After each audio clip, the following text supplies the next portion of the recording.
What is going on, my broskiis? My name is Toadskii, back again, here to bring you guys yet another One Piece Treasure Cruise video, and today we have the Treasure Map Sugo-Fest. As we're all expecting, Treasure Map exclusive Legend Sanji will be making his debut into the game. I know some people are going to be excited for this, but honestly, the rare recruits that are debuting alongside him are actually pretty good as well, and this Treasure Map Sugo-Fest is going to be splitting up into 3 separate parts.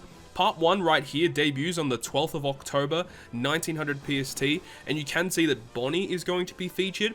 Part 2 of the Sugo-Fest is going to be the day after on the 13th of October, and Marco is going to be featured here. And on Part 3 on the 14th, so that's the part I'm going to be pulling on, is going to be here on the 14th of October. Part 3, yeah, I really want to get Whitebeard versus Shanks, so this is the one I'm personally going to be pulling on. I don't know when the official treasure map is going to be starting, but I would probably assume it would be either the 14th or the 15th should be the official start date of the treasure map itself. So in this video today, we're going to go through the Sugo-Fest structure and also talk about all of the individual new characters. We'll go through all of that in this video today. Let's jump into it. All parts of the Sugo-Fest have the exact same structure, so there's no real reason to pull on a part where you don't have more featured units that you could potentially get as new characters. Of course, the official announcement, when it'll come out like in a few days time, it'll give us more details as to what characters are boosted on what parts. Make sure to go ahead and check it out to give you a bit more insight. But let's go ahead and have a look at the Sugo-Fest structure. You can see the first multi is going to be discounted at 30 rainbow gems. The second multi, and this is quite a common theme you'll see here, is that it's 56% chance to get a legend on the second multi. That's actually pretty good, right? It's essentially a 50-50 chance of getting a legend. And the really cool thing about it is that, you know, there should only be 10 legends available, unless if it has an increased red rate. If it has an increased red rate and it may have a chance of having more available legends on the banner, I might actually check Japan's Sugo-Fest structure just to check. So after having a look, it actually does mention that there are going to be 15 available legends on each part, so I would guess it's going to be a 7.5% red rate. So keep that in mind, that there are actually a lot of legends compared to other treasure map Sugo-Fests, but I would still obviously pull on parts where you have a higher chance of getting new legends or a higher chance to get the character that you really want to get. Of course, Sanji himself is going to be on every single part of the Sugo-Fest, you won't have to worry about that, but in terms of the other available legends that surround him, okay? So we have that on the second multi. The third one is a guaranteed recommended unit, which is really good. You're guaranteed to get one of the characters you see on the banner artwork on multi 3. So one of those units on part 1, one of these on part 2, and then one of those on part 3.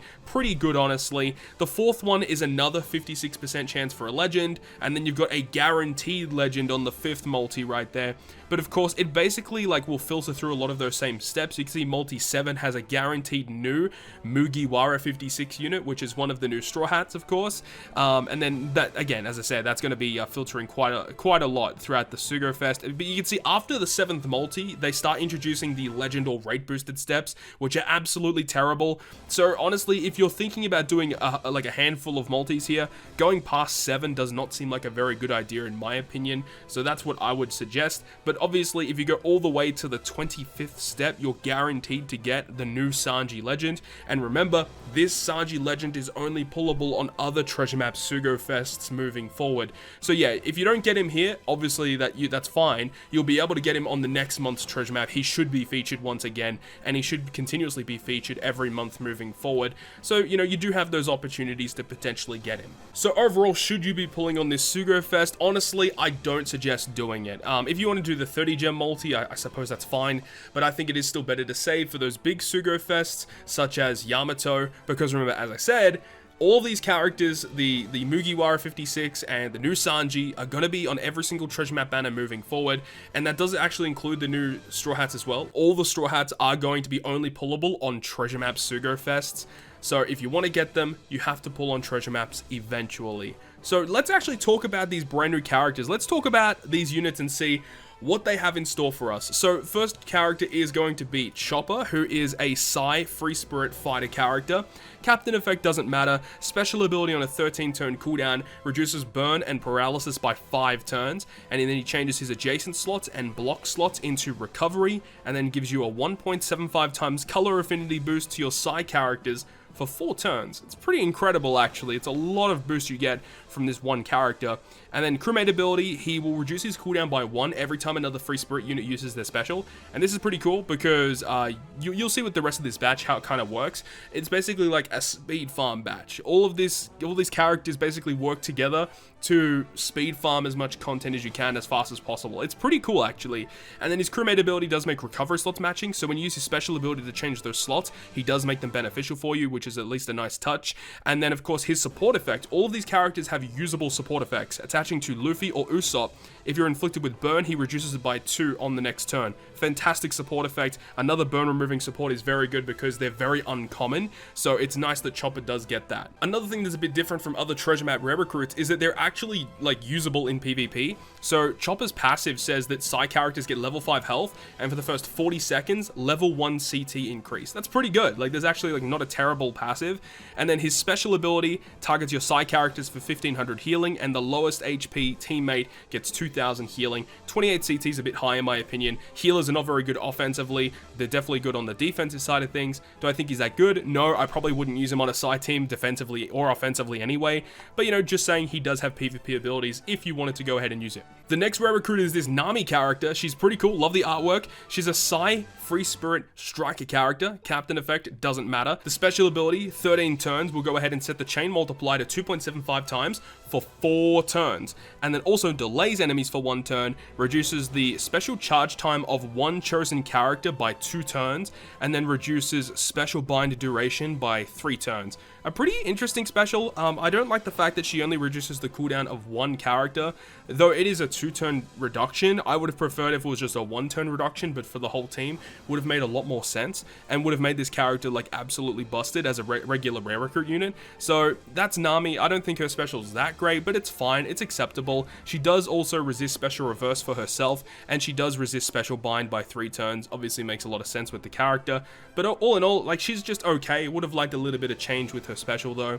And then her support effect attaches to Chopper or Robin, and it says that if the supported unit is inflicted with special bind or special reverse, it reduces it by 2 turns on that supported unit, which is actually, again, like a pretty good support effect that could definitely see play, especially because the fact that it attaches to Robin, I think that's fantastic. Chopper didn't really need it as much, but attaching to Robin is actually pretty good. Nami in PvP has her passive that gives your Psy characters level 5 speed, and for the first 40 seconds, level 1 CT speed up, which is the same as Chopper in a way. And then her special ability will target 2 enemies for paralysis, 50% chance, and 1 enemy with the highest attack gets inflicted with level 10 attack down, 26 CT. Again, another character that probably won't see much play because it's not a damage dealing special, and the debuffs that she applies are not insanely broken, so she's just relatively okay in PvP. The last of these characters, before we talk about the Sugo-Fest exclusive, of course, is Monkey D. Luffy, who is a Psy free spirit fighter character. Captain effect doesn't matter. 13 turn cooldown special reduces bind and despair by 5 turns, reduces resilience also by 5 turns, and then also says if you have a chain lock active when you launch his special, he adds 0.2 to the chain lock. For 1 turn, right? That's crazy. And then it also says he's going to give you a 2.75 times chain lock if you don't have a chain lock already active. So this is pretty interesting. This is the first special on global that we've seen that adds to the buff of a like coexisting buff that's already been active. So this actually works well with this Nami, right? Because this Nami has a special that gives you a 4-turn 2.75 times chain lock. So if you have this one active before you activate Luffy, when you launch Luffy's special, he adds 0.2 to the chain lock that's on your team, meaning that Nami's 2.75 times chain lock will become a 2.95 times chain lock for 4 turns. Pretty awesome, but remember, this can be stacked with like any other chain lock that you have. You can make Shanks' crew a 3.7 times chain locker for 3 turns, right? That's pretty awesome. Even though you probably don't need anything like that, it is awesome that they're at least giving you a buff if you already have a buff active, and if you don't have that buff active, he still gives you a 2.75 times chain lock anyway. He's a bind despair removal as well, which is, you know, kind of okay, and the resilience removal is just kind of whatever in my opinion. But still not too bad though. And then his crewmate effect reduces cooldown by 1 every time another free spirit uses a special, and then also makes strength slots beneficial to the team, which is pretty useful as well. And his support effect is for Zoro and Sanji, and it says that if they use an orb boosting special, he gives them a 2.75 times chain lock for 1 turn. That's actually pretty cool if you have a Zoro or a Sanji that does an orb boost, and even in the future, right? you just get a free 2.75 times chain lock because of it. I mean, automatically I'm thinking super type Zoro because he is an orb booster. Get a chain lock for free. Pretty good, actually. Not a bad support effect. Luffy in PvP is very similar with his passive. He gets level 5 attack to Sai, and Sai characters get level 1 CT up for the first 40 seconds, and his special on a 22 CT, he will do a medium range horizontal 1 times attack, and your Sai characters will get level 5 speed increase for 20 seconds. I think this is definitely the best of the 3 for PvP. I mean, he doesn't really do that much damage, and it's only a speed increase with his special, but like, it's probably the most usable one. You probably are not using these characters in PvP anyways. But let's go ahead and move on to the Sugo-Fest exclusive. And that character is going to be the brand new Blue Suit Cook, Sanji. This character is pretty cool. He is a Sai free spirit fighter character. You can see he is a super type character, by the way, a Sai super type. Now, his captain effect is going to boost Sai fighter and free spirit by 5 times boost, 1.3 health boost as well, and reduces their cooldowns by 2 turns at the start of the quest, and he automatically launches his special at the start of the quest. Very similar to what we've seen from V2NL and what we've seen from also, what's his name, Kaido. V1 Kaido also does the same thing. As soon as you start the fight, his special gets automatically activated. Now, what does that special actually do? Now, his special says it immensely boosts the crew's chance of landing on their own type slot for 4 turns. So for 4 turns, as soon as you've launched it, higher chance of matching slots. It also says it heals the crew by 8 times his recovery at the end of the turn, also for 4 turns. So you get lots of slots, lots of healing. It also says doubles Sai, fighter, and free spirit character slot effects for 4 turns. And if your crew already has a slot effect boost active, he will give your Sai, fighter, and free spirit characters a 2 times attack boost for 4 turns instead. So this is quite a crazy special to unpack, right? So this means as soon as you start the quest, you get high matching slots, recovery, an orb boost, and an attack boost. All of those are active for 4 turns as soon as you start the quest. That's pretty crazy, right? Especially with double Sanji, you get the attack boost. If you've only got 1 Sanji, you get orbs, heal, and orb boost. Otherwise, if you have double Sanji, you get all of those plus an attack boost as well.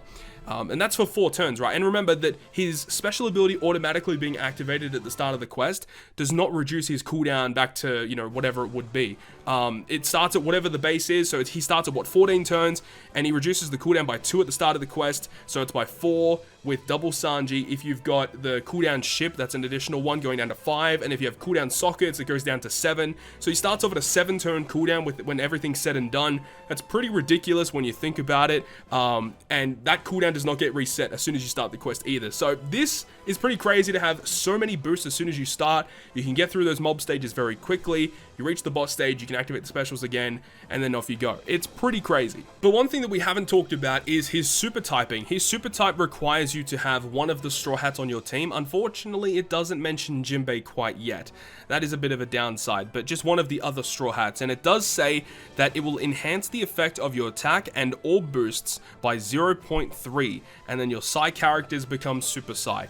Now what this means is when you launch his super type, it will make his 2 times attack and 2 times orb boost into a 2.3 times attack and a 2.3 times orb boost. Unfortunately, I don't believe you can stack double Sanji super types to make it 2.6 attack and orbs. It'll just stay as 2.3 because what this does is that it will take the orb boost and it will put like a little plus above its icon, which means that, you know, it's been a boosted orb boost or a boosted attack boost. And that's also what the new Luffy does with the plus on top of the chain lock, I do believe.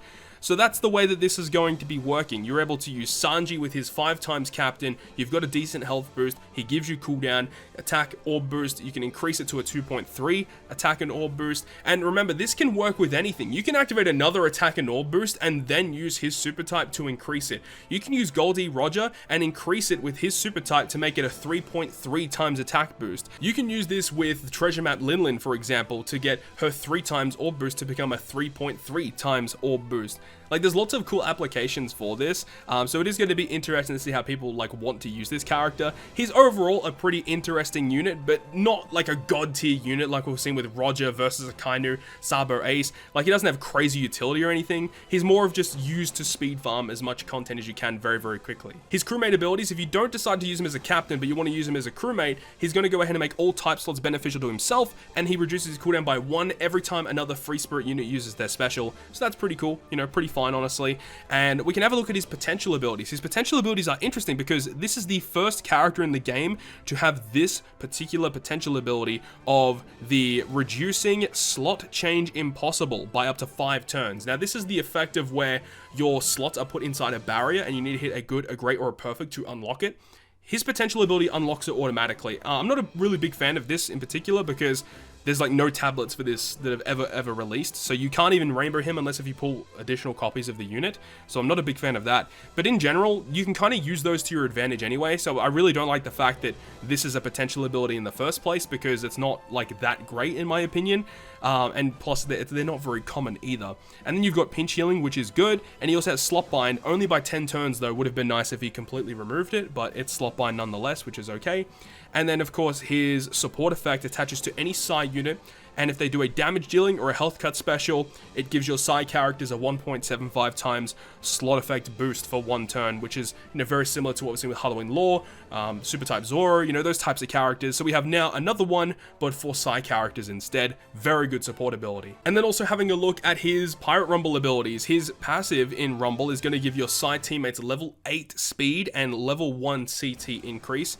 It would have been crazy if it was the other way around, whereas level 8 CT, level 1 speed, though would have been absolutely broken. But I think they should have balanced it out a little bit more, like maybe make it like level 5 speed, level 3 CT. I would have been happy with that, but it is what it is. And his special ability, unfortunately, is not the best because it's on a 32 CT. That's relatively high, but it does 1200 fixed damage in a medium range, and then also does a large range for 1.8 times his attack. And then it says if there's 30 seconds or less remaining, he does 3200 fixed damage in a large range. So if you're able to get this guy to come in late on the bench, he's going to hit extremely hard. But then again, his CT is pretty high, so the chances of you getting it to activate the way you want is kind of unlikely. But if you do get it to activate, he just does a crazy amount of damage. He's also resistant to action bind, which is pretty good, and he also reduces int damage by 30%, so you love to see that. But all in all, Sanji in PvP isn't the best, but in regular content, as we've already established, he's kind of that character that you want to be using to speed farm content with your side team. And you know, the good thing about it is yes, you can use side characters, but he also works for fighter and free spirit units, so you got access to a lot of very powerful units there. But yet again, he is another Psy super type character, which are actually very uncommon. At this point, Psy super type is the least amount of super types in the game. I think Psy might be the least. I think it definitely is the least, and Int obviously is the highest. But yeah, it's nice that we have this brand new character to play around with. And of course, the 6+ of Germa should be arriving relatively soon, which does also work pretty well with this unit too. But that is going to be the breakdown of the brand new Sanji and the treasure map Sugo-Fest. Hopefully you guys have enjoyed this video today. Let me know down below in the comment section. What do you guys think about this Sugo-Fest? Are you guys going to be pulling? As I said, I'm pulling on part 3. Hopefully get Whitebeard versus Shanks. Would love to get my hands on that unit, as well as obviously this unit right here. Hopefully you guys have enjoyed this one today. And if you guys did enjoy the video, make sure you go ahead and leave a like. And if you want to stay up to date with all the content I post, including more One Piece Treasure Cruise content, make sure to hit the subscribe button down below. But on that, guys, I'll see you guys within the next video.